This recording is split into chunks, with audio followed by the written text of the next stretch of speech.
Dear children, today we are going to read rest part of reported speech. Rest part इसलिए कि अब तक हमने पढ़ा कि जो सिंपल सेंटेंसेस होते हैं, सिंपल जो भी इंट्रोगेटिव वाले भी, अफर्मेटिव, कोई भी सेंटेंस डायरेक्ट इनडायरेक्ट में हम जब चेंज करते हैं उनके रूल्स क्या होते हैं, प्रेजेंट इंडेफिनिट से पास्ट इंडेफिनिट और ये सब वो सब हमने पढ़े। अब हम पढ़ेंगे कौन से वाले सेंटेंस, एक्सक्लेमेटरी सेंटेंस और एक कमांड वाले। एक्सक्लेमेटरी सेंटेंस कौन से होते हैं, जिसमें कि ये अलास, हुर्रे, ये सब वर्ड्स इस तरह के आते हैं। जैसे the watching said alas I am ruined. अब जैसे ये सेंटेंस है तो हम इसको कैसे चेंज करेंगे, द वाचिंग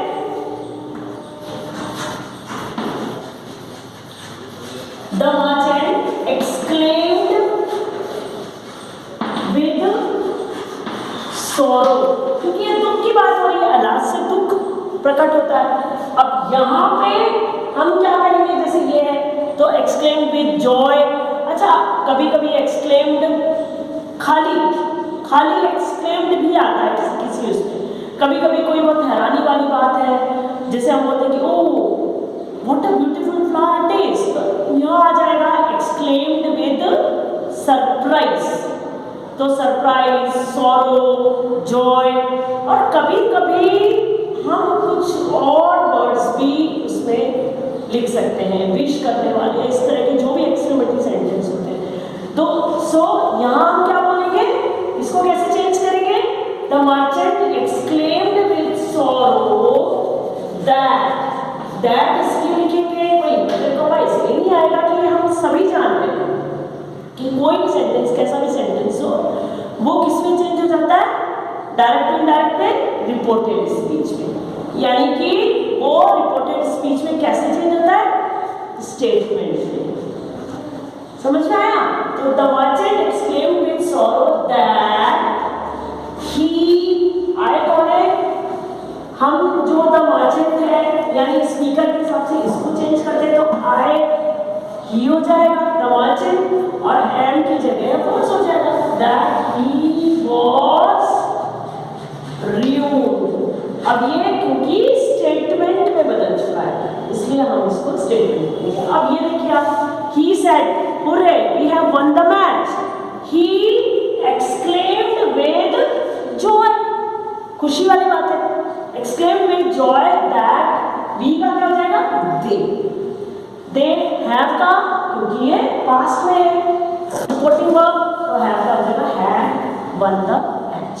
और अब ये कुछ भी, ये भी हमें पता है कि जैसे हमने बोला था अभी कि exclaimed with joy that we का क्या पता है मैंने आपको, बी का हो जाएगा दे और हैव का हो जाएगा had, they had one the match. ठीक है, ये हो गया आपका स्टेटमेंट में चेंज। अब हम बात कर लेते हैं कमांड वाले सेंटेंस की। जैसे सपोज ये सेंटेंस है, the old man said to the boy, अब इसको हम टोल्ड करेंगे कि नहीं, वहाँ सेंटेंस के उस पर लिखेंगे। The old man said to the boy, please give me a glass of water। ठीक है, ये होगा सेंटेंस। तो इसका हम चेंज कैसे करेंगे, The old man, ये इंफिनिटिव, टू प्लस इंफिनिटिव में चेंज हो जाता है। कैसे, हमें आगे कुछ भी करने की जरूरत नहीं होती, बस हमें ये देखना होता है कि यहाँ क्या लिखा हुआ है, उसके हिसाब से हम टू प्लस इंफिनिटिव कर देते हैं। कैसे चेंज करते हैं, the old man said to the boy, please लगा, क्या हो जाएगा, requested the boy to give, यानी वहाँ टू प्लस इंफिनिटिव, यहाँ टू लग जाएगा, और गिव और मी का क्या हो जाएगा, ये क्या है, द ओल्ड मैन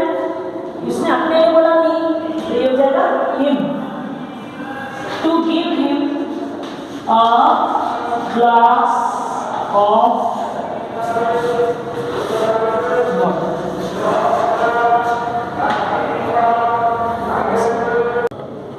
अब देखिए एक और एग्जांपल हम डिस्कस कर लेते हैं। The teacher said to the students read the questions twice.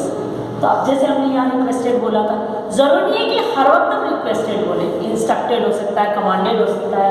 तो अब यहाँ क्या लिख सकते हैं, the teacher instructed the students to read the questions twice. ये 2 प्लस इंफिनिटिव कमांड वाला सेंटेंस है। मैंने कहा था कि कमांड वाले सेंटेंस में आपको करना है, यहाँ आपको देखना है क्या लिखा है, बाकी 2 लगा के फर्स्ट फॉर्म ऑफ वर्ब है वो रीड एज इट इज लिखना है। अब एक और एग्जांपल हम लोग एक्सक्लेमेटरी के भी ले लेते हैं, जो मैंने आपको कहा था ना खाली exclaim, he said what a great misery. तो हम इसको ऐसे कह सकते हैं, ही एक्सक्लेम्ड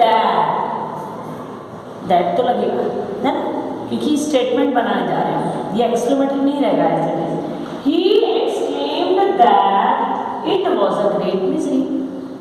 भाई यहाँ वॉज है लिखा है, लेकिन उसमें तो यही बोला ना, प्रेजेंट में बोला, प्रेजेंट पास में चेंज हो जाएगा, ये हो जाएगा it was a great misery. अब अगर यहाँ पे एक और एक एग्जांपल होता ना, the tourist looked at the Taj and said, the tourist, जैसे ये है the tourist looked at the Taj and said, what a beautiful building it is. What a beautiful building it is. अब हम इसको change कैसे करेंगे भाई? अगर आप लोग ये सोच रहे हैं कि यहाँ पे ताज तो भी है यानी ताजमहल, तो ये तो चेंज नहीं होना चाहिए, क्योंकि जो वो वॉज में नहीं जाना चाहिए, लेकिन वॉज में जाएगा। केवल मैं आपको बता दूं जो यूनिवर्सल रूल्स होते हैं बस वो चेंज नहीं होते। जैसे अगर वो कितना भी द हेड सेड ही क्यों ना हो, द टूरिस्ट या the man looked at the sun या the man said, the teacher said या had said the sun rises in the east, तो the teacher had said that the sun rises in the east।